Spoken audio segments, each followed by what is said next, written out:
স্বাগত।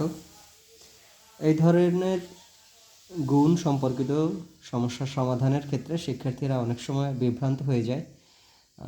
বিশেষ করে গুণ, যেহেতু এই গুণগুলো একটু বড়, তাহলে শিক্ষার্থীরা কীভাবে শুদ্ধভাবে অনুশীলন করতে পারে এর একটি নমুনা আমি এখানে দেখাচ্ছি। আশা করছি শিক্ষার্থীদের উপকারে আসবে। তো শুরু করা যাক। 6 নং 54 এর 4 আমি এই 4 এখানে লিখলাম। 6 8 48 48 আর 5 49 50 51 52 53 53 3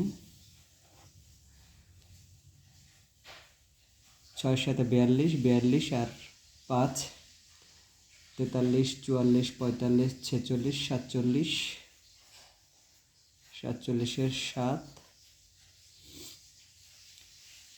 6 36 36 আর 4 37 38 39 40।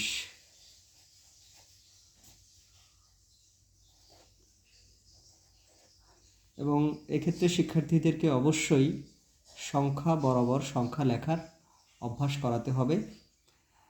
এরপরে আমি যেহেতু এককের ঘর আমার গুণ করা শেষ, এরপরে আমি এককের ঘর ছেড়ে দিলাম।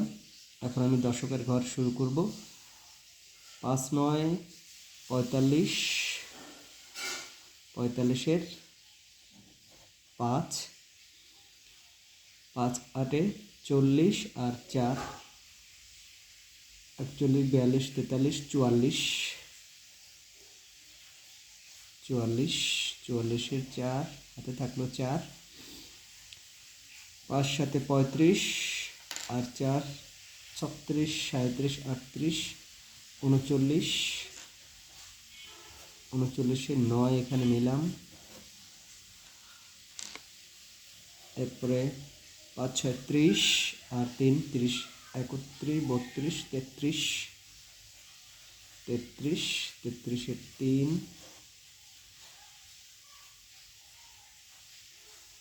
আর 3 এখানে 33 আমার পুরো সংখ্যাটা আমি 33 লিখলাম।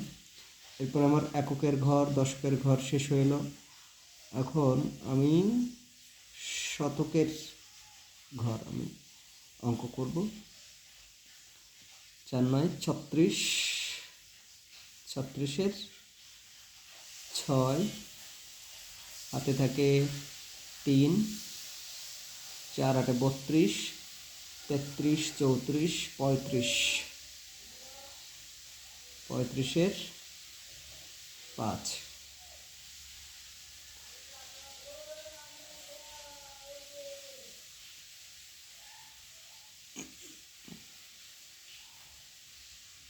আর 4 7 28 28 আর 3 28 29 30 31 31-এর 1 হাতে থাকে 3 4 6 24 আর 3 24 25 26 27 27 7 2। এবার আমি একটি দাগ টেনে এবার আমি যোগ করব। প্রথমে হলো 4 5 আর 3 6 7 8 8 6 আর 4 10 10 আর 7 17